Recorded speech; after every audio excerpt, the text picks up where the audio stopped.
Buenas tardes a todos. Denme un segundito. Buenas tardes a todos y bienvenidos a esta sesión.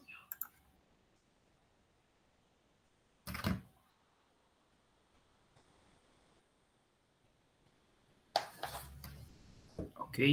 Vamos a iniciar con nuestra tercera sesión sincrónica. Denme un segundito porque se conectó alguien más. Ahí está. Vamos a iniciar con esta sesión sincrónica. Bienvenidos, Iván. Bienvenida, Lucía. Es nuestra tercera sesión sincrónica del módulo 8, Ser Social y Sociedad. Voy a compartir con ustedes las diapositivas. Si en algún momento las letras se ven invertidas, por favor, infórmenmelo para que yo lo modifique. Denme un segundo. Muy bien, pues bienvenidos a la tercera semana de Ser Social y Sociedad, que es el módulo 8. Soy el maestro César Augusto Flores Barrientos y los estaré acompañando como su asesor virtual. El orden del día, pues antes que nada, era darles la bienvenida. Denme un segundito porque esto me está haciendo ruido.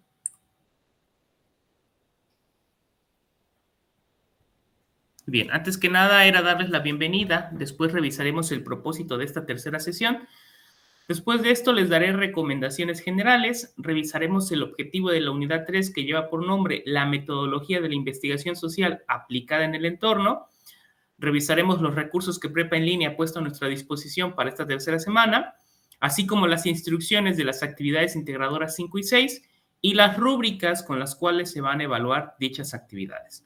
Por último, les daré recursos de apoyo que les servirán para comprender mejor los temas de esta semana y tendremos nuestro espacio para preguntas y respuestas.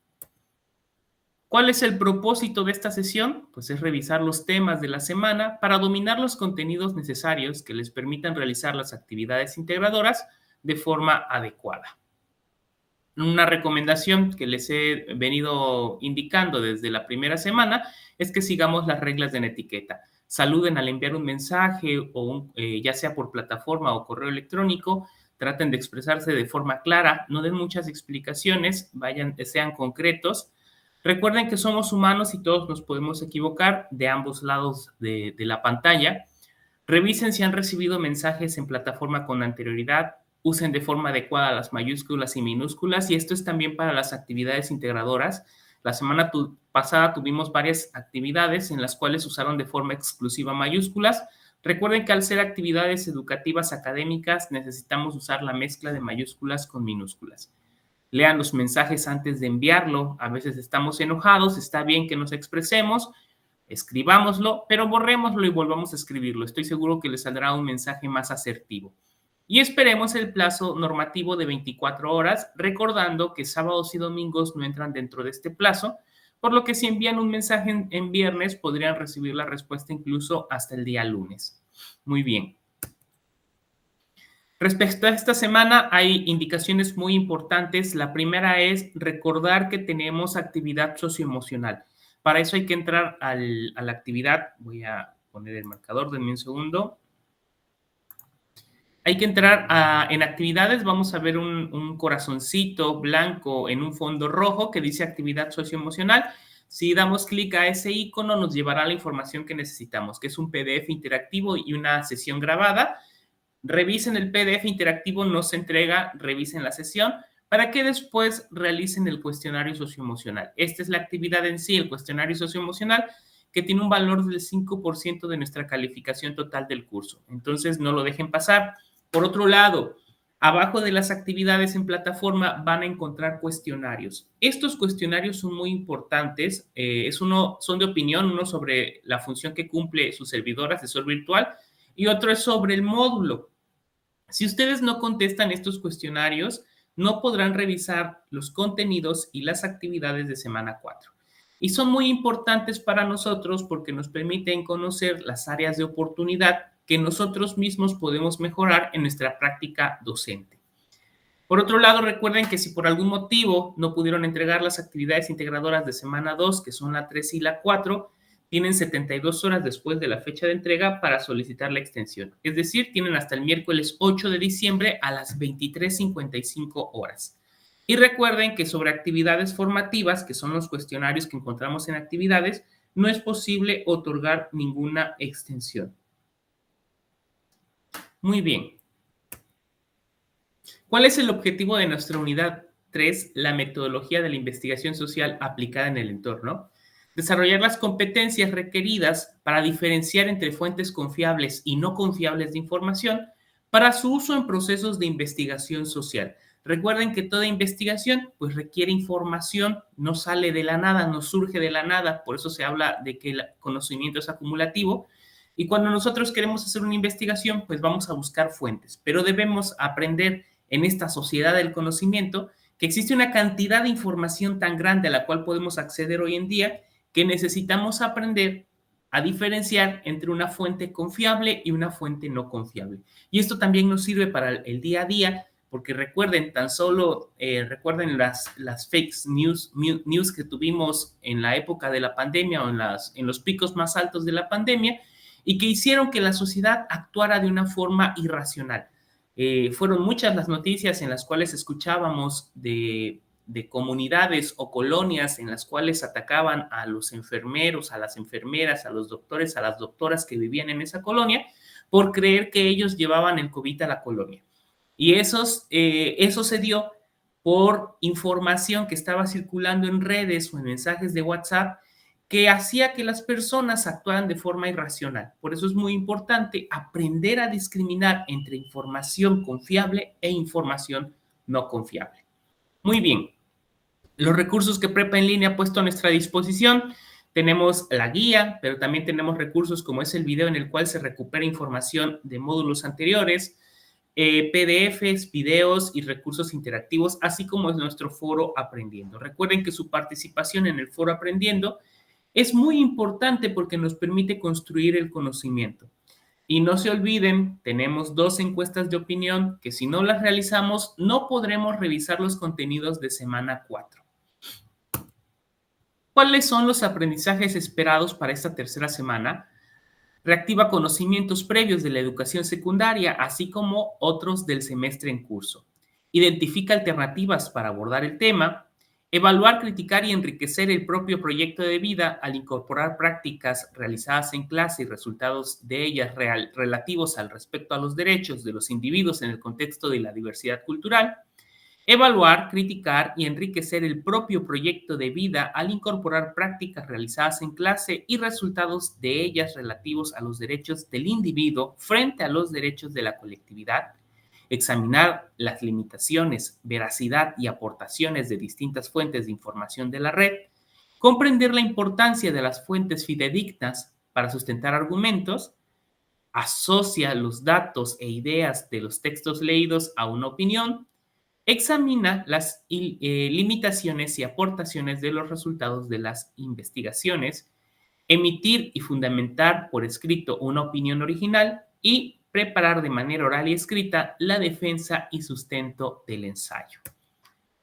Para esto vamos a revisar algunos temas bastante interesantes. El primero es sobre las tecnologías de información y comunicación. Recuerden que se conoce como tecnologías de información y comunicación a todo este desarrollo tecnológico que nos permite comunicarnos, ya sea de forma unidireccional, como lo fue la televisión en sus inicios, en la cual no era posible interactuar con ella. Ahora incluso hablamos de una televisión interactiva, en la cual ya hablamos de 2 vías, ya pueden enviar información y nosotros regresar información en la televisión interactiva, claro.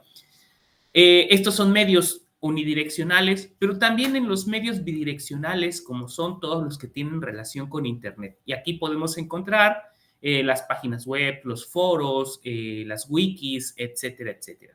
Y estas tecnologías son tan importantes actualmente que tienen un gran significado en nuestro proyecto de vida. ¿Y a qué nos referimos con proyecto de vida? ¿Cuáles son nuestros objetivos a futuro respecto a nuestra vida personal, profesional, cultural?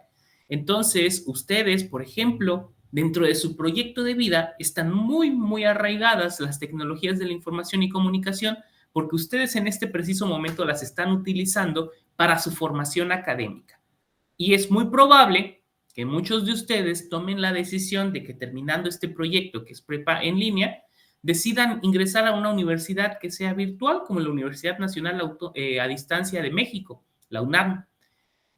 También entonces para estudiar, para el trabajo, actualmente hablamos del teletrabajo, pero no solo para trabajar en la virtualidad, también para buscar trabajo se ingresan a sitios como OCC o algunas otras páginas como la Oficina del Empleo Estatal y ahí poder buscar ofertas de empleo, para investigar, para buscar información y no solo para en el ámbito educativo. Cuando ustedes buscan información de otro índole sobre cómo hacer algún proceso, pues también están en un proceso de investigación. Para el ocio, cuando vemos videos en YouTube o cuando nos conectamos a algún streaming como Netflix, estamos usándolo para el ocio. O si tenemos algún juego en el celular, pues es una función de ocio que cumplen las TICs. También para nuestra formación, no solo la formación académica obligatoria, sino también que podemos usarlo para procesos formativos, por ejemplo, aprender una lengua de forma autodidacta y entonces puedo buscar videos de algún youtuber que se dedique a generar este tipo de contenidos educativos y que me permitan formarme. Para ubicar ya sea negocios que nos interesan o a un familiar al cual vamos a ir a visitar, pero que no conocemos su dirección, actualmente podemos mandar la ubicación o incluso por seguridad podemos mandar la ubicación en tiempo real. Si tomo un taxi muy noche y quiero que mis familiares sepan por dónde voy, mando mi ubicación en tiempo real. E incluso para servicios como son los servicios de transporte, ahí podemos hablar de Uber, los servicios de alimentos, Uber Eats, así como otras empresas que ofrecen este servicio, e incluso otros servicios como compras en Internet, en Mercado Libre, Amazon, etcétera, etcétera, etcétera. Entonces vemos que las tecnologías de la información y comunicación tienen una gran influencia en la vida moderna. Y con estas tecnologías nosotros podemos buscar y acceder a una fuente de información que pareciera infinita. En la realidad es que es finita, pero todos los días se está generando más información y esta información está accediendo a los espacios web. Y entonces nosotros, gracias a los buscadores, podemos acceder a esa información, pero debemos de tener cuidado para poder seleccionar la información que es confiable. Por ejemplo, si investigáramos cómo se ejercen los derechos humanos y cómo los ejerces tú, ¿alguien quisiera participar en cómo podría investigar esta pregunta? ¿Qué haría para investigar esto?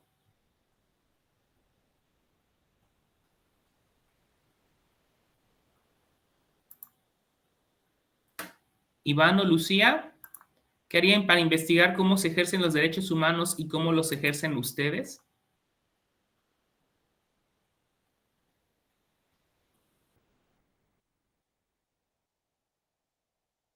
Buscar en Internet las leyes. Excelente, Lucía. Esa es una gran opción. Buscar las leyes. ¿Qué leyes buscarías específicamente? Que ahí viene un gran problema.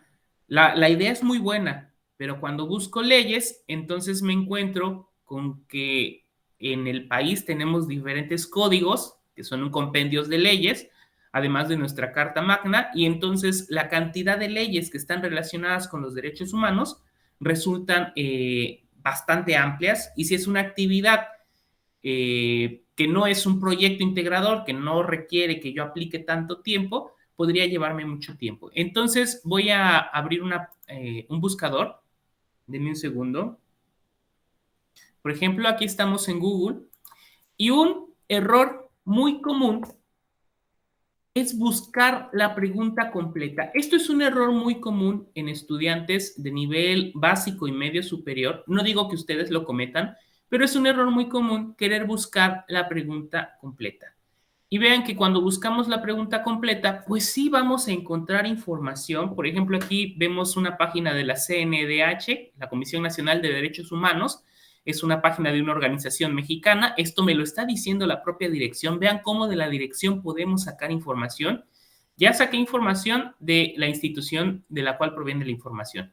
Saco información de que es una organización y que es una organización mexicana. Y todo esto lo saqué solo de la dirección, pero esta página me habla de cuáles son los derechos humanos. Entonces aquí podemos encontrar cuáles son los derechos humanos. Y claro, de esta lectura yo puedo hacer una interpretación de cómo ejercer mis derechos humanos. Ahora, cuando ustedes vayan a buscar, no busquen la palabra completa. Debemos de ver cuáles son las palabras clave. Entonces, en la pregunta, ¿cómo se ejercen los derechos humanos y cómo los ejerces tú? La palabra clave, e incluso aparece 2 veces, es ejercer.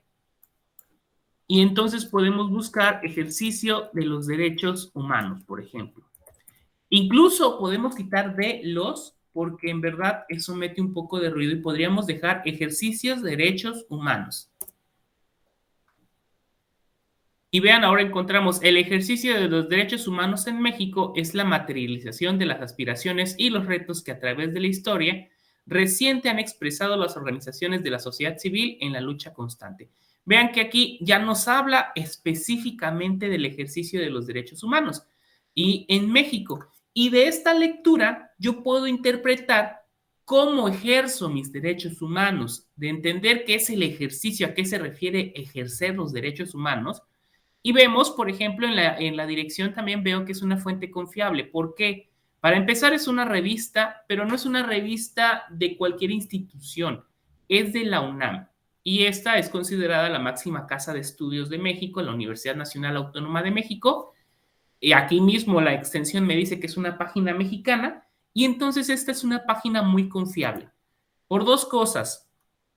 Es una institución educativa prestigiada y además es de una revista. ¿Y qué implica esto? Las revistas de divulgación o las revistas científicas tienen un proceso para que los textos que se van a publicar en ellas sean revisados a detalle. No se publica cualquier texto, no publica cualquier persona en una revista.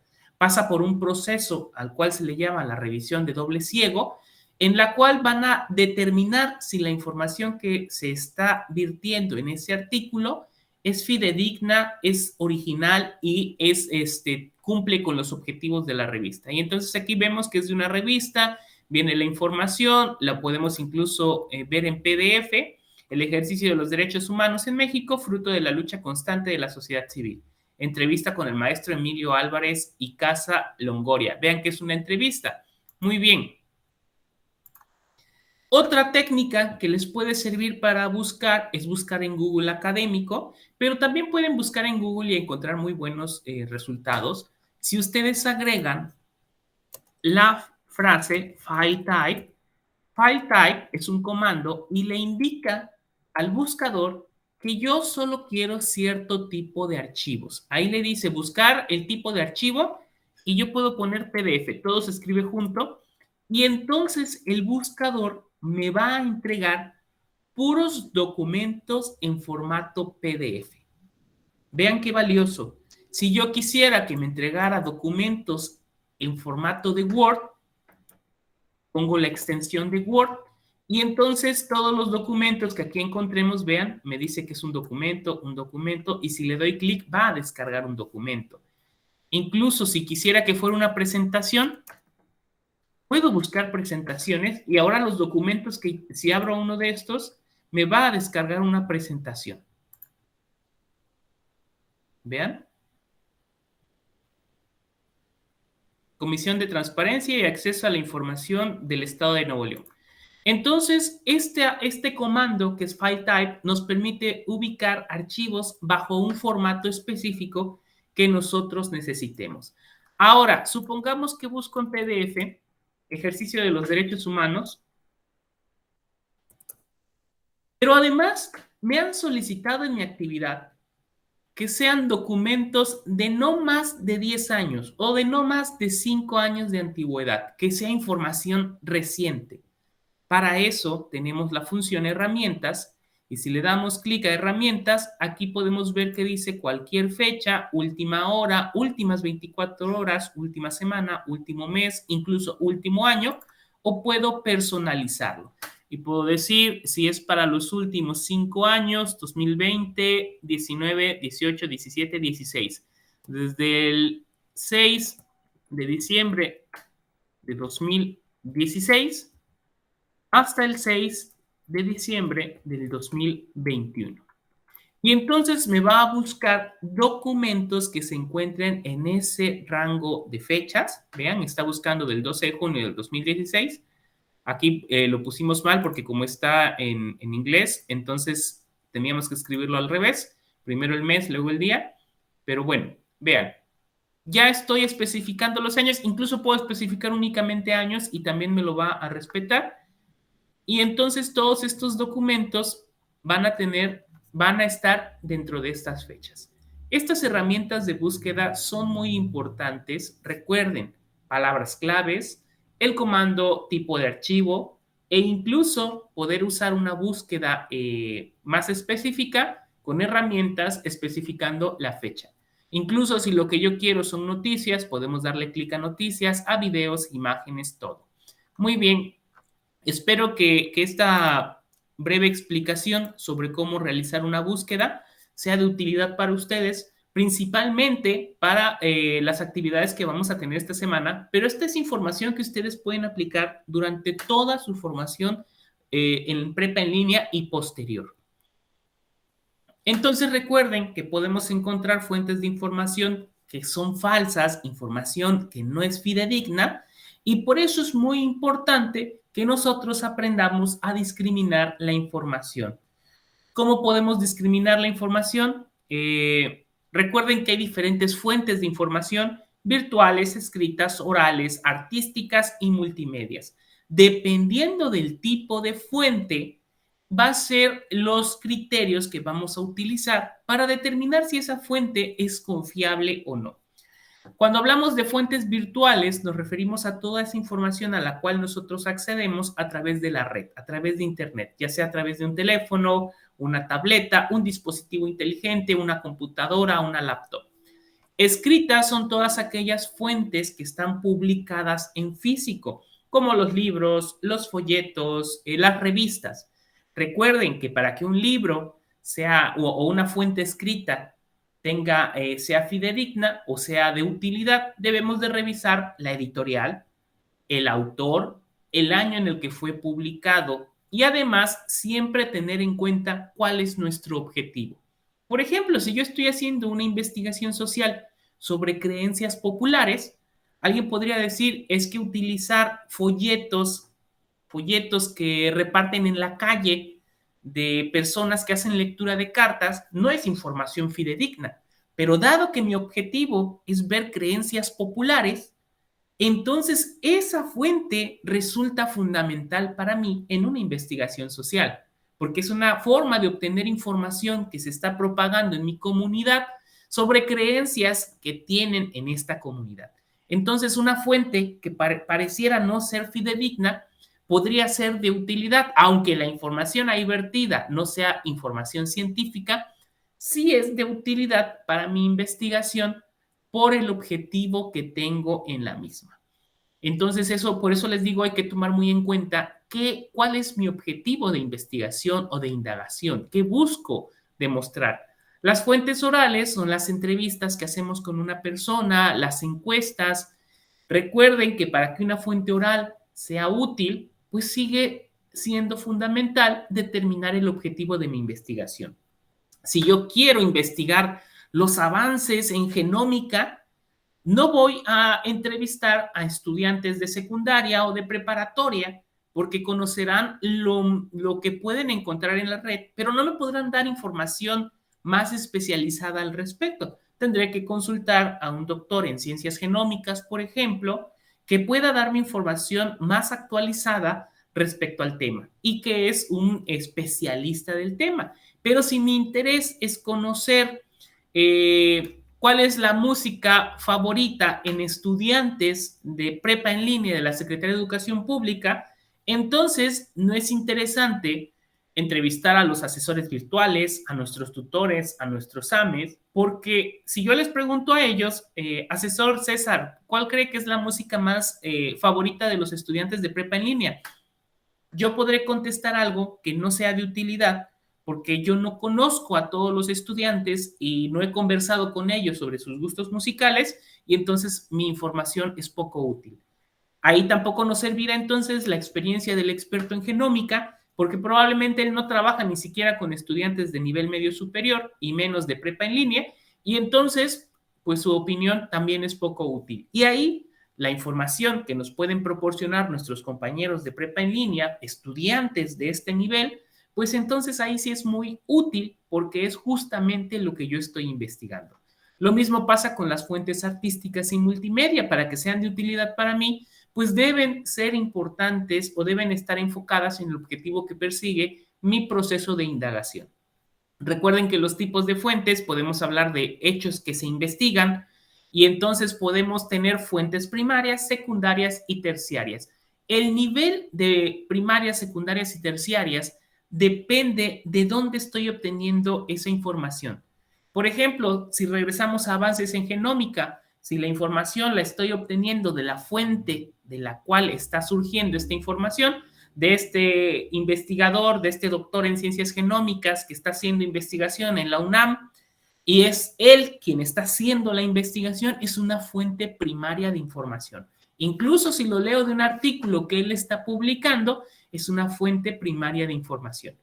Pero si la información la obtengo, por ejemplo, de un estudiante que hizo un trabajo sobre los avances en genómica y ahí mencionó a este doctor y a las investigaciones que está haciendo, es una fuente secundaria, porque es alguien que lo retomó de una original. Y así nos vamos de primaria, secundaria y terciaria. Muy bien. Entonces, denme un segundo, se apagó la luz. Entonces, para determinar si una fuente es confiable o no, recuerden que debemos de verificar incluso el título. El título me da información de qué va a hablar, porque también debo determinar si puede ser que yo estoy investigando sobre los avances en genómica, pero el hecho de que yo encuentre un artículo que menciona genómica no significa que ese artículo me va a servir, porque depende de mi objetivo de investigación. ¿Qué tal que este artículo es de la definición de qué significan las ciencias genómicas? O este libro me va a definir nada más qué son las ciencias genómicas, y incluso en el título lo dice, ¿qué son las ciencias genómicas? Ese libro no me va a servir, o ese artículo, o ese texto, porque ese texto se va a enfocar en explicar qué son las ciencias genómicas y no en hablar de los avances más recientes en genómica. Y recuerden que entonces tenemos que revisar el título, qué tipo de fuente es y después justificar por qué considero que este tipo de fuente, que puede ser oral, escrita, artística, eh, perdón, se me fue, así, multimedia, entonces aquí puedo poner qué tipo de fuente es y después lo justificaré por el autor, que es un investigador, quizás por la dirección web de la cual estoy tomando, que viene de una universidad prestigiosa, eh, o que es una revista de investigación, que tiene año de publicación y eso me da información de qué tan nueva es la fuente y eso es importante y esto me permite justificar por qué sí o por qué no mi fuente es confiable. O quizás estoy investigando el crecimiento poblacional y entonces mi justificación de por qué estoy usando la página del INEGI es porque es información que proviene de la institución gubernamental encargada de contar a la población en México. Entonces es la fuente principal o la fuente primaria que tendría que usar alguien que desee investigar datos estadísticos respecto a la población en México. Muy bien. Y la investigación social busca localizar problemas sociales que encontramos en nuestra propia realidad y que nacen de nuestro interés, de nuestros conocimientos previos sobre el tema y de los referentes teóricos y bibliográficos. Entonces, cuando nosotros queremos hacer investigación social, lo primero que debemos de pensar es en nuestro entorno. Observar. Recuerden que el método científico empieza con la observación o nos habla de que los investigadores observan, no solo ven, y entonces esos cambios que nosotros detectamos en nuestra propia sociedad nos hacen detectar problemas. Y esos problemas sociales, que son de mi propio entorno, son de mi interés, voy a tratar de explicar por qué están surgiendo. Recuerden que para que un problema sea valioso, tiene que ser un problema que no tenga una respuesta, porque si nosotros queremos investigar algo que ya se sabe el por qué ocurre ese fenómeno social, entonces no tiene mucho sentido porque ya fue investigado, ya fue aclarado y ya sabemos por qué ocurre. Pero si nosotros queremos investigar, por ejemplo, por poner un ejemplo en este momento, yo me encuentro en el sur de México, estoy viendo que poco a poco hay más negocios atendidos por centroamericanos y que empiezan a aparecer platillos típicos de Centroamérica, de El Salvador, por ejemplo, en esta zona. Yo veo algún cambio, veo una situación diferente y no crean que problema significa que es algo malo, sino que hay algo que está cambiando. Entonces yo veo una situación problemática que está cambiando la estructura social de mi comunidad y yo me puedo preguntar, ¿por qué cada vez hay más personas de Centroamérica y de Sudamérica ejerciendo funciones sociales en mi comunidad? Esa es una pregunta, ¿sí? Y puedo hacerla más específica. En Tuxtla Gutiérrez, Chiapas, en el 2021. Puedo ajustarla aún más. Y entonces es una observación de una situación, problema real que estoy viviendo y que me gustaría investigar y conocer el por qué está ocurriendo esta situación.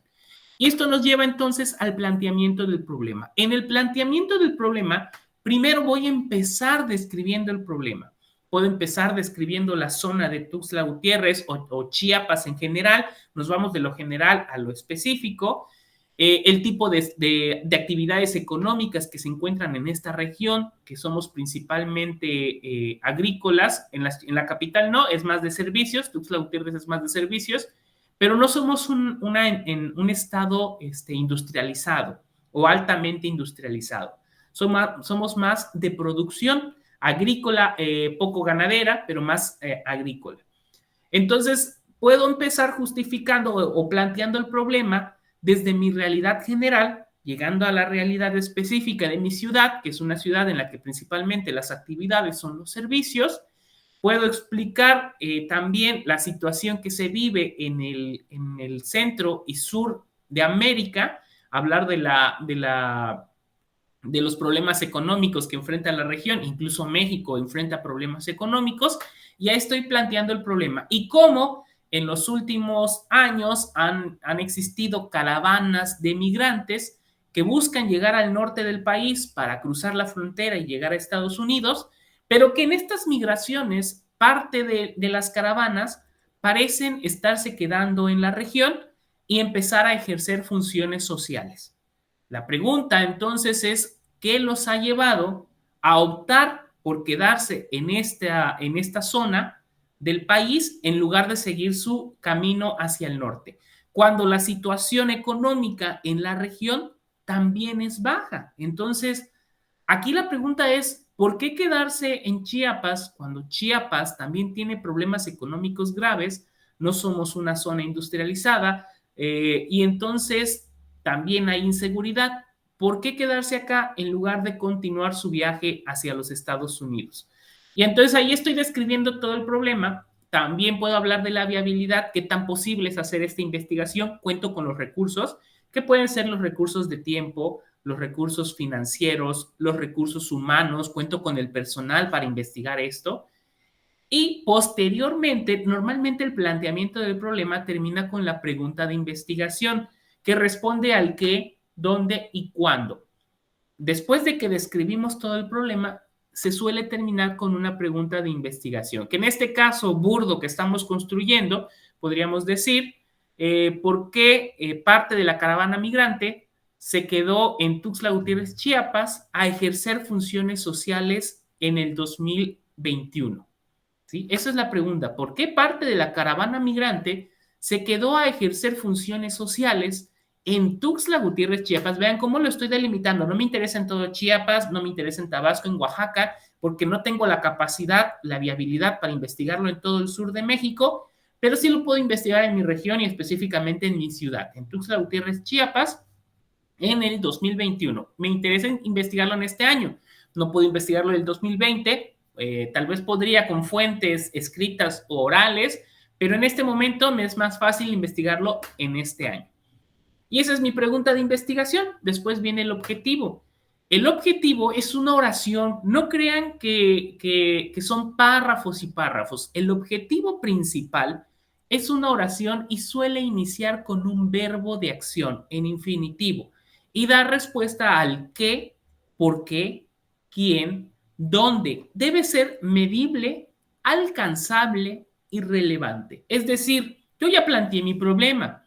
¿Por qué parte de la caravana migrante se quedó en la ciudad de Tuxtla Gutiérrez a cumplir funciones sociales en el 2021? Ya planteé una pregunta. ¿Cuál es mi objetivo? Investigar, descifrar, descubrir, analizar, encuestar. ¿Qué planteo hacer?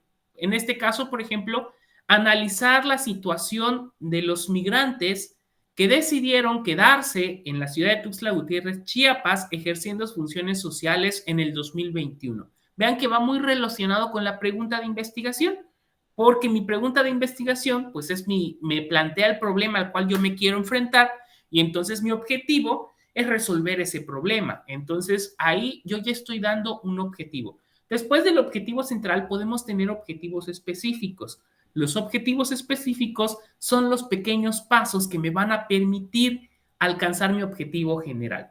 Por ejemplo, un objetivo podría ser indagar sobre la situación social y económica de América Central, ¿sí? O del Salvador. Quizás solo me voy a centrar en los migrantes que vienen del Salvador. Ya, ese es un objetivo específico. Segundo, entrevistar a migrantes que se encuentran cumpliendo funciones sociales en la ciudad de Tuxtla Gutiérrez, Chiapas. Ahí ya tengo un segundo objetivo que va a ser entrevistarlos para saber su percepción, qué está pasando. E incluso antes de este objetivo pude haber tenido otro objetivo que fue especificar o diseñar una entrevista o una encuesta que me permita determinar por qué motivo los migrantes se quedaron en Tuxtla Gutiérrez, Chiapas. O diseñar una entrevista en la cual podamos determinar la situación por la cual los migrantes se quedaron en la ciudad de Tuxtla Gutiérrez, Chiapas. Ese pudo ser un objetivo antes, después ya vendría el de entrevistar y después podría tener otro objetivo que fuera analizar los resultados de la entrevista aplicada. Son los pequeños pasos que me van a permitir lograr mi objetivo general. Esos son los objetivos específicos y empiezan con verbos de acción, porque son acciones, son cosas o acciones que queremos realizar. Después viene la justificación. La justificación es donde tengo que explicar el por qué es importante hacer esta investigación o el para qué se hace. ¿Por qué y para qué? ¿Qué se busca con esta investigación? Y cuando tratemos de responder estas preguntas, el por qué y el para qué, pensemos en el valor social, práctico, teórico o metodológico. ¿Qué valor social tiene esta investigación? ¿Qué valor práctico? ¿Qué valor teórico? ¿Qué valor metodológico? Para mí la justificación podría ser, por ejemplo, que entender las razones por las cuales los migrantes están decidiendo quedarse en la capital del estado nos permitirá establecer políticas económicas y sociales para atender la situación. Quizás una mejor forma de integrarlos a nuestra sociedad o de ofrecerles otro tipo de servicios o de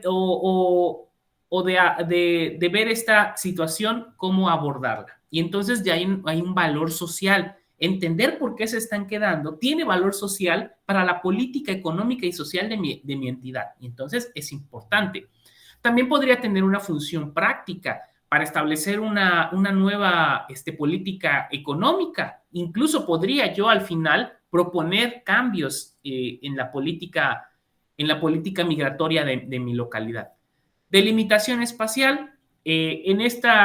No todas las investigaciones tienen una delimitación espacial porque se suele incluir en la pregunta o en el objeto de investigación, cuando en la pregunta poníamos que en Tuxtla Gutiérrez en el año 2021.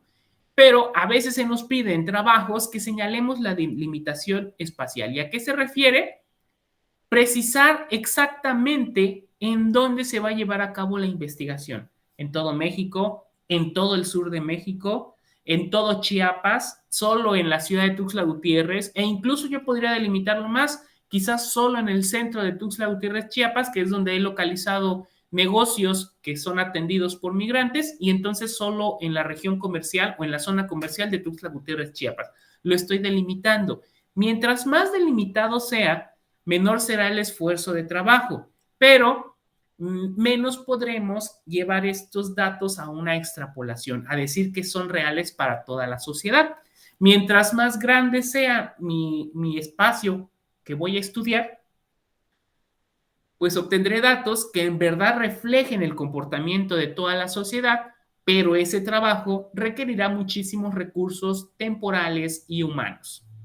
Y la población se refiere a quienes va dirigido el proceso de investigación y es muy importante diferenciar entre población y muestra. La población, cuando hablamos de población, nos referimos a todo. Por ejemplo, la población de Tuxtla Gutiérrez, Chiapas, me refiero a los 600,000 habitantes que habitan en esta ciudad. Pero cuando yo hablo de una muestra, pues significa que yo no voy a poder entrevistar a los 600,000 habitantes. Y en este caso, la población para mi investigación serían los migrantes que habitan en la ciudad de Tuxtla Gutiérrez, Chiapas. Pero yo no voy a poder investigar a todos los migrantes. Esa sería mi población. La población son los migrantes que habitan en la ciudad de Tuxtla Gutiérrez, Chiapas, pero yo voy a hacer una muestra. Mi muestra podrían ser los migrantes que tienen negocios en el centro de la ciudad de Tuxtla Gutiérrez, Chiapas. Entonces, ya es una muestra porque ya no es toda la población a los que voy a entrevistar, es únicamente a estas personas. Y quizás ni siquiera las pueda entrevistar a todas, ¿sí? A un porcentaje, a un número, porque es una muestra. Muy bien. El marco teórico, en él se van a abordar temas, teorías, conceptos que sientan las bases de la investigación. En mi investigación, pues tendré que hablar de qué son las migraciones, cuáles son los motivos principales por los cuales migran, la diferencia entre inmigrante y emigrante. Y entonces yo voy a hablar de temas que me sirven para comprender mi propia investigación. Se deben utilizar fuentes de información y citas, ya sean textuales o por paráfrasis. En el foro Aprendiendo de la semana pasada, les dejé un video en el cual explico cómo hacer citas textuales y por paráfrasis, y les puede ser de mucha utilidad porque en su marco teórico que van a trabajar en una de las actividades integradoras de esta semana, es importante que ustedes pongan un número de citas textuales y por paráfrasis. Lo pide la rúbrica. Y la metodología, aquí se van a definir el enfoque, si mi metodología es cuantitativa o cualitativa, si voy a usar datos que voy a contar o si va a ser cualitativa. En mi ejemplo, que voy a entrevistar a migrantes, pues no me interesa contar, ¿sí? No voy a contar, sino que quiero saber su experiencia, el por qué se están quedando. Entonces es una investigación de corte cualitativo. Y entonces en mi metodología puedo poner que se realizará una investigación cualitativa y tengo que explicar el por qué debe ser cualitativo y no cuantitativo. O si yo lo decido y quiero ver además la edad, entonces ya tengo números que puedo contar y entonces hablamos de un enfoque mixto. También voy a hablar de qué tipo de datos voy a manejar, si son cuantitativos o cualitativos, qué variables voy a medir, si voy a preguntar la edad, si voy a tomar en cuenta el sexo, ya hay variables, si voy a tomar en cuenta de qué país vienen los migrantes, entonces ya hay variables que estoy midiendo y qué herramientas voy a usar para recolectar la información. Todo eso se narra en la metodología. Se aplicarán encuestas o se aplicarán entrevistas y la entrevista contendrá 5 preguntas y en mi metodología puedo hablar de las preguntas que contendrá la entrevista. También en la metodología se narran los pasos que vamos a seguir para lograr nuestro proceso de investigación. Para hacer una buena metodología, una muy buena recomendación es fijarse en nuestros objetivos particulares, porque cada objetivo particular es un paso y en la metodología debemos hablar de cómo vamos a lograr cada uno de esos pasos. Alcances y limitaciones. Al final, cuando se hace una investigación, ya realizamos todo este proceso. Muchas veces se cometen errores en los alcances por no reconocer las limitaciones que tienen los procesos de investigación. Vean acá, este es un ejemplo. Se aplicó una encuesta a 2,000 estudiantes que durante la cuarentena recibieron educación remota. Y la encuesta incluye esta pregunta: ¿te gustó trabajar en línea tus clases? El 10% de esos 2,000 estudiantes contestaron que sí y el 90% contestaron que no. Y supongamos que esta es una investigación, este tipo de preguntas que son tan cerradas, en verdad se deben evitar en la investigación social porque no le damos tintas medias. Se suele usar mejor una escala de Likert, donde decimos 1, 2, 3, 4, 5, donde 5 estoy totalmente de acuerdo y 1 estoy en total desacuerdo, y usar ítems en lugar de preguntas. Y un ítem, por ejemplo, podría ser, trabajar en línea fue de mi agrado. Totalmente de acuerdo, totalmente en desacuerdo. Y ponemos 1, 2, 3, 4, 5 y la persona marca en qué número se queda. Si se queda en el 3 es que ni fue de agrado ni fue de desagrado. Si se queda en el 4 sí le agradó, pero tiene ciertas limitaciones, no le agradó tanto. Si pone un 5 significa que le agradó mucho. Si pone un 1 no le agradó para nada. Si pone un 2 no le agradó, pero puede trabajar. Nos da más información este tipo de ítems en escala Likert. Pero este es un ejemplo.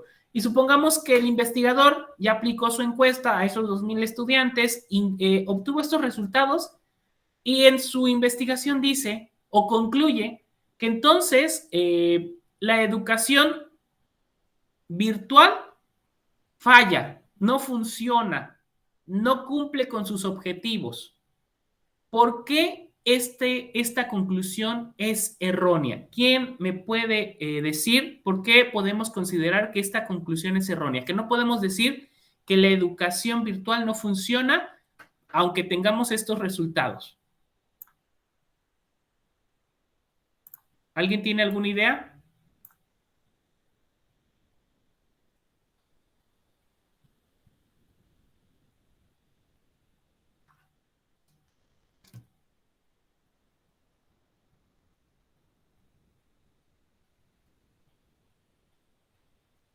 Déjenme ver si no ponen algo en el chat porque no estoy viendo el chat.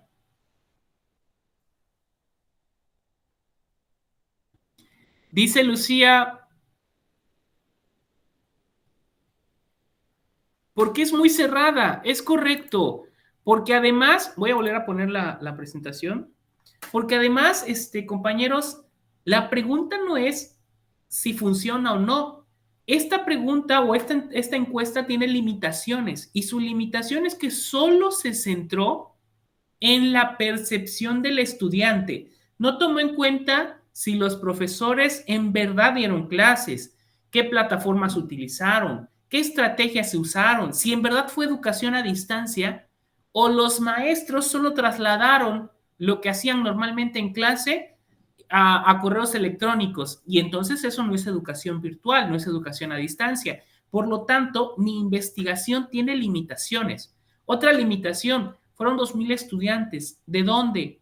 De una ciudad, de un pueblo. Si esta encuesta la apliqué en una zona rural donde no hay internet, pues obviamente estará dirigida hacia que no les agradó la experiencia porque ni siquiera la pudieron vivir de forma correcta por no contar con los medios. Esta encuesta no nos habla de si los alumnos tenían o no los medios, entonces tiene limitaciones. Y esas limitaciones no me van a permitir establecer ciertas conclusiones. Lo más que puedo concluir acá es que los estudiantes de tal localidad no se sintieron a gusto con las clases que recibieron. Y aquí puedo hablar de mis alcances, pero ¿qué me permite esta investigación? Esta investigación me permite determinar que necesitamos analizar cómo se dio la educación virtual en esa comunidad en ese periodo. ¿Qué herramientas usaron los maestros? ¿Qué tipo de actividades dejaron? Y entonces aquí vemos los alcances que tiene, pero también las limitaciones que tiene la investigación que hemos realizado. Muy bien, en esta semana tenemos 2 actividades integradoras. Voy a explicar las instrucciones de cada una y por favor, si tienen dudas, una vez que estemos en la sesión de dudas, las pueden manifestar encendiendo su micrófono, o si les van surgiendo las dudas mientras voy explicando, también las pueden poner en el chat y en un momento más las revisamos. La primera actividad es la actividad integradora 5, confiabilidad en las fuentes de información. ¿Cómo lo van a realizar? Van a elaborar un cuadro explicativo, un cuadro en el que van a explicar ¿qué son las fuentes de información confiables y qué son las fuentes de información no confiables? Pueden poner las características que tiene una fuente no confiable, las características que tiene una fuente confiable, cómo se define información confiable, cómo se define información no confiable. Un cuadro. Ese es el primer punto. En el segundo punto van a realizar una investigación documental y seleccionen 4 fuentes de información sobre derechos humanos y diversidad cultural. Entonces van a buscar 4 fuentes de información que hablen de derechos humanos y diversidad cultural. No fuentes que hablen de derechos humanos y fuentes que aparte hablen de diversidad cultural. No, el tema es derechos humanos y diversidad cultural. Entonces, para que las fuentes me sirvan, tienen que hablar de ambos temas, tanto de derechos humanos como de diversidad cultural. Porque si ustedes en su actividad ponen fuentes sobre derechos humanos, como la CNDH en la página de la que habla qué son los derechos humanos, pero no habla de nada de diversidad cultural, pues sí es una fuente confiable, pero no es una fuente que me sirva para entender qué relación hay entre los derechos humanos y la diversidad cultural. Enfocados a un problema de tu contexto, intégralas en una tabla e incluye una justificación para cada una sobre la confiabilidad de la información que presentan. Entonces, podrían hacer una tabla como esta, no tiene que ser a fuerzas como esta, pero podrían hacerla. Poner el título de la fuente que están usando, qué tipo de fuente es, incluso podrían agregarle un cuadro más donde pongan enlace o vínculo y pongan ahí la dirección de la cual lo tomaron, y otro cuadrito donde hablan de la justificación, porque consideran que esa fuente es confiable. Muy bien. Ese es el punto 2. Para el punto 3 van a incluir un apartado de 8 a 10 renglones en el que expliques por qué es importante consultar distintas fuentes de información en la investigación relacionada con los derechos humanos y la diversidad cultural. ¿Por qué no me quedo solo con una fuente? Ya encontré esta página, es de la CNDH y habla perfectamente de qué son los derechos humanos y cómo se relacionan con la diversidad cultural. ¿Por qué no solo me quedo con ese artículo si es de una fuente muy confiable de derechos humanos? ¿Para qué necesito más? Eso lo van a explicar en esa reflexión de 8 a 10 renglones. Ese es el punto 3. Entonces ya llevamos la tabla, una segunda tabla o lista de fuentes, de 4 fuentes confiables y la justificación de por qué las consideran confiables. Después la reflexión en la cual, de 8 a 10 renglones, en la cual explican por qué es importante consultar distintas fuentes respecto a los derechos humanos y la diversidad cultural. Y en el punto 4 van a redactar una reflexión de 8 a 10 renglones sobre una problemática que se presenta en tu contexto, en el contexto de cada uno de ustedes, relacionada con el respeto o violación de los derechos humanos y cómo promover la diversidad cultural. Entonces son 2 párrafos que vamos a escribir de 8 a 10 renglones.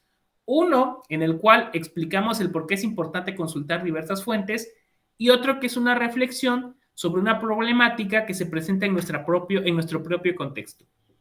Todo esto se va a integrar en un documento. Recuerden poner una portada, lo guardan con el nombre que se solicita acá y listo. Esta es la actividad que ustedes van a enviar con esos 4 puntos. ¿Cómo se evalúa? En el criterio cognitivo, vean que primero en todos los niveles nos pide que se elabore en un procesador de texto. Después se evalúa que también abordan los 4 puntos. Lo abordan de forma coherente, lo abordan de forma general, lo abordan de forma superficial. ¿Y cuántos de los puntos completan? Todos los elementos, es decir, incluyen la portada, el cuadro, la investigación documental, es decir, las referencias que ustedes usaron, su explicación de 8 a 10 renglones y su reflexión de 8 a 10 renglones. Esos son todos los elementos. Si les falta, si tienen todos los elementos, pero lo están de forma general, entonces caen a nivel capacitado. Si ya no tienen todos los elementos, solo tienen 4 de los 5 elementos, entonces caen a nivel aceptable. Si tienen 4 de los 5 elementos y además explican de forma superficial, caen a nivel aprendiz. Y si solo cuentan con 3 elementos, caen a nivel requiere apoyo. Y si de los 5 elementos solo se incluyen 2, entonces la actividad cae a no evaluable. ¿Por qué? Porque no contienen ni siquiera los elementos mínimos solicitados por el criterio cognitivo y entonces en el criterio cognitivo caerá en no evaluable. Recuerden que si lo enviaron con tiempo, pues tendrán una segunda oportunidad para entregar antes de las 23:55 horas del domingo. Después nos pide que incluyan además las fuentes que se usaron Vean que si ustedes no incluyen las fuentes, también caen a nivel aprendiz. Si no incluyo las referencias de las cuales tomé esta información, caen a nivel aprendiz. En el criterio aptitudinal se evalúa el seguimiento de instrucciones, colocar bien el nombre, cumplir con las extensiones que se solicitan, completar toda la información solicitada.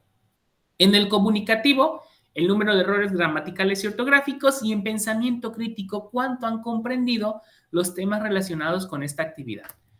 Para la actividad integradora 6, recuerden, si tienen alguna duda, la pueden ir escribiendo en el chat y con mucho gusto daré respuesta en cuanto termine de explicar la siguiente actividad integradora, que es la 6, planeando la investigación. ¿Cómo lo van a realizar? Para esta actividad van a retomar las fuentes de información que identificaron en la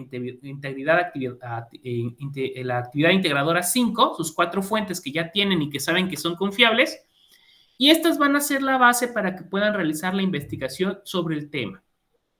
Van a integrar un anteproyecto. ¿Qué quiere decir anteproyecto? En verdad no vamos a hacer el proyecto, vamos a planificarlo, pero no vamos a desarrollarlo porque es un anteproyecto.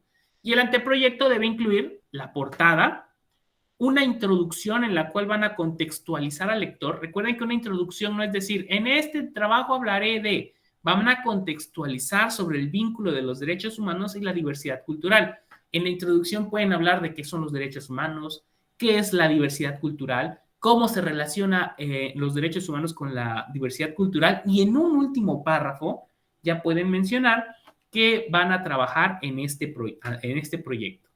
Después, el objetivo de estudio, van a redactar las implicaciones de los derechos humanos en la diversidad cultural de tu contexto, qué objetivo tienen con el problema que ustedes detectaron.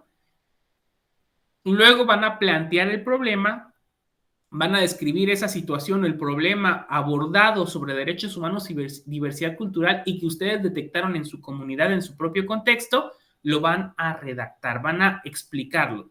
Luego del planteamiento del problema, y que ya describieron la situación, vamos a tener los objetivos y la pregunta de investigación. Recuerden que el objetivo puede ser el objetivo general únicamente. Si quieren poner los objetivos específicos también, el objetivo se redacta iniciando con un verbo en infinitivo. Y la pregunta de investigación, pues es una pregunta que va a centrar el problema. Después vamos a hacer la justificación, vamos a explicar las razones del por qué y el para qué se va a hacer este proyecto. Vamos a hacer la delimitación del espacio, van a definir el alcance geográfico de su investigación, su comunidad, su ciudad, su colonia, su ciudad, su estado, el país. Es una investigación que quieren hacer a nivel del país. Recuerden que no la vamos a hacer, es un anteproyecto. Entonces, ustedes podrían, si lo desean, hacer una investigación de alto alcance. Luego, la población van a definir la cantidad de personas que participarán en su investigación. Pueden definir primero cuál es la población y después hablar de cuál va a ser la muestra que ustedes van a usar. Después construiremos el marco teórico, retoma las fuentes de información de tu investigación documental, las 4 fuentes que ya tienen, y de por lo menos 4 fuentes de información, sobre los derechos humanos y diversidad cultural. Van a construir su marco teórico con esas fuentes. Recuerden que el marco teórico tiene los principales temas o conceptos que necesitamos abordar en nuestro proyecto.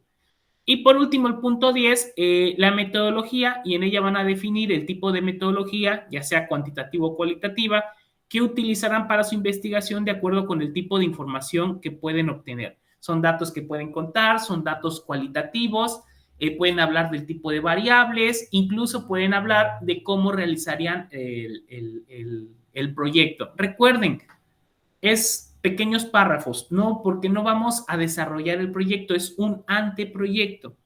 Y van a integrar toda la información en un archivo atendiendo el siguiente formato. Esto es muy importante. Margen moderado, orientación vertical, fuente, Calibri en 12, títulos en 14 en negrita. Los títulos pueden ir en tamaño de fuente 14 en negrita. El resto del texto debe ir en Calibri 12. El interlineado 1.5 y pueden incluir notas al texto, pie de página. Muy bien. ¿Cómo se va a evaluar? En el criterio cognitivo se evalúa que sea elaborado en un procesador de textos. Eso es uno. También si lo abordaron de forma general, clara, general, superficial. Vean. Voy a poner el marcador, denme un segundo, el puntero. Si se abordó de forma clara todos los elementos, si se abordaron de forma general 9 de los elementos, es decir, aquí les faltó un elemento, si se abordaron de forma general 8 de los elementos, si solo se abordaron 7 o si solo se abordaron 6 de los elementos. Y si el trabajo incluye menos de 6, 5 o menos elementos, entonces cae en no evaluable.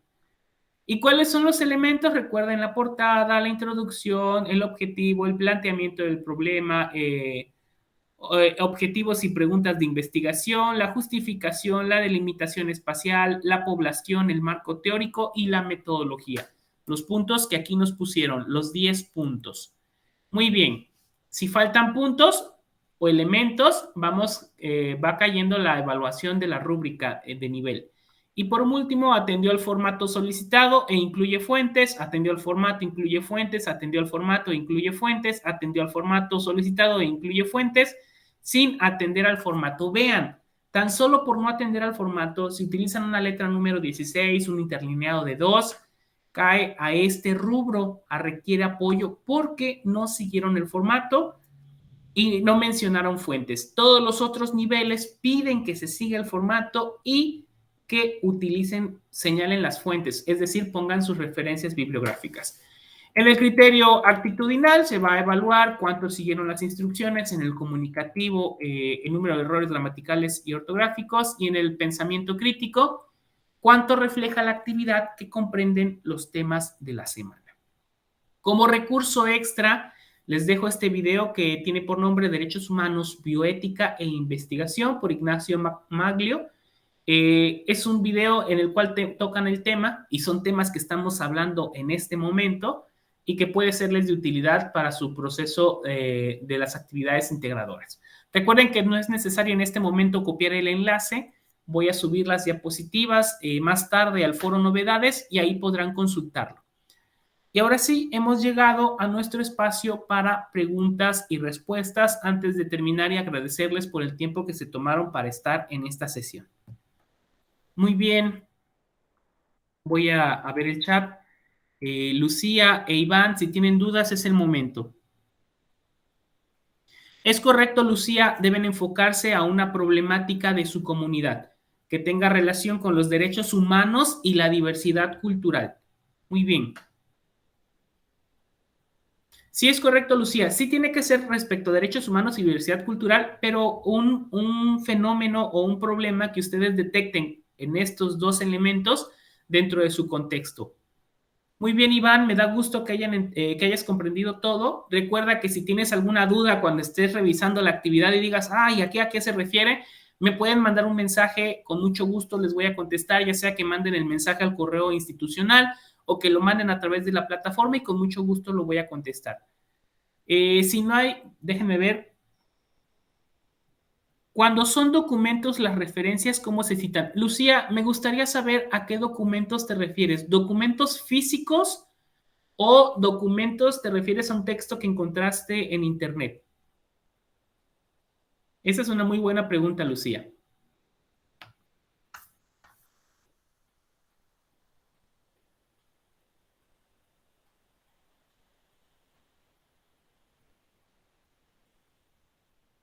Ok, cuando son textos que tú tomas de internet, Lucía, voy a proyectar, deme un segundo. Cuando son textos que tú tomas de internet, vean, este es un texto, ¿no? Conocimiento, ejercicio y respeto a los derechos humanos. Y veo que tiene paginado. Es un texto, trae incluso fuentes que usaron para hacer el texto, pero no me da confianza, que no veo una fecha en la cual lo publicaron. Sin embargo, el hecho de que no tenga fecha no significa que es un documento que no puedo utilizar, pero tampoco sé quién elaboró. Pero vean la dirección .gov. Eso me da muchísima, pero muchísima certeza de que la fuente es confiable porque es una fuente de gobierno. Y además no es gobierno de cualquier país, es gobierno de México. Lo que podemos hacer en estos casos es revisar, copiar la fuente y entrar a la página y ver qué es. Y vean que es la Secretaría de Educación Pública y es del estado de Tlaxcala. Entonces, ya con eso yo sé el autor, Secretaría de Educación Pública, y sé que es una fuente confiable, aunque no tenga fecha. ¿Cómo escribo la referencia? Casi todas las referencias que ustedes van a utilizar, como son tomadas de internet, se escriben de una forma parecida y háganlo de esta forma, aprendan a citar de esta forma. Primero pongan al autor, punto. Entre paréntesis pongan el año, no la fecha, no es necesario poner 6 de diciembre de 2021, no, porque no es la fecha de consulta, es el año en el cual se publicó la información. Punto. Título. Y cuando es tomado de internet, después del título punto y copiamos la dirección. En este ejemplo, como el autor es la SEP, sería SEP punto, no tenemos el año, se pone S.F sin fecha, cerramos el paréntesis punto, y el título, conocimiento, ejercicio y respeto a los derechos humanos. Punto, copiamos la dirección completa, aquí si no nada más la primera parte, debe ser completa, lo pegamos y listo. Esa ya es mi referencia. Pero supongamos que no hubiera sido de la SEP, hubiera sido un blog y es de una persona y la persona se llama Laura Martínez Juárez.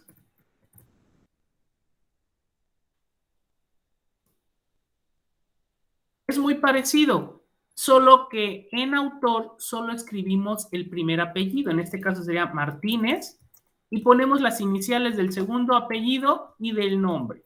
Después, si el blog tiene año y supongamos una publicación del 2020, luego el título, punto y la dirección electrónica de la cual obtuvimos la información. Si fuera un texto escrito, un libro, básicamente es lo mismo, autor, año, punto, título. Lo que cambia con los libros es que después del título viene país, dos puntos, editorial. Si fuera de México, hubiese sido México, dos puntos, Trillas, por ejemplo. Y ya. Claro, antes el autor, año, título, país y editorial. Se obtuvieran información de un libro. ¿Alguna otra duda que tengan hasta el momento? Lucía, pueden usar APA. APA es un muy buen formato. Recuerden que tenemos actualmente la 7ª edición. De hecho, el formato que les estoy dando, pues es muy parecido a APA, solo que se los estoy haciendo un poquito más sencillo para que no se les complique. Pero pueden usar APA, no hay problema. Es un muy buen formato que podemos utilizar.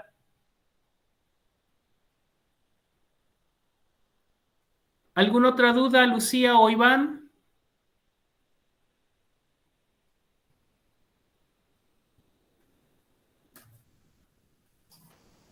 De hecho, denme un segundo. Este es el manual APA, miren. Si alguien lo tiene, pues lo puede utilizar. Aquí vienen todas las normas de referencias. Es muy útil. Hay manuales más cortos en internet, los pueden usar. Muy bien, Lucía, muy bien, Iván. Si no tienen ninguna otra duda, es un gusto, es un placer para mí haber estado en este espacio con ustedes. Que tengan una bonita noche, cuídense mucho y nos estamos viendo. Hasta la próxima.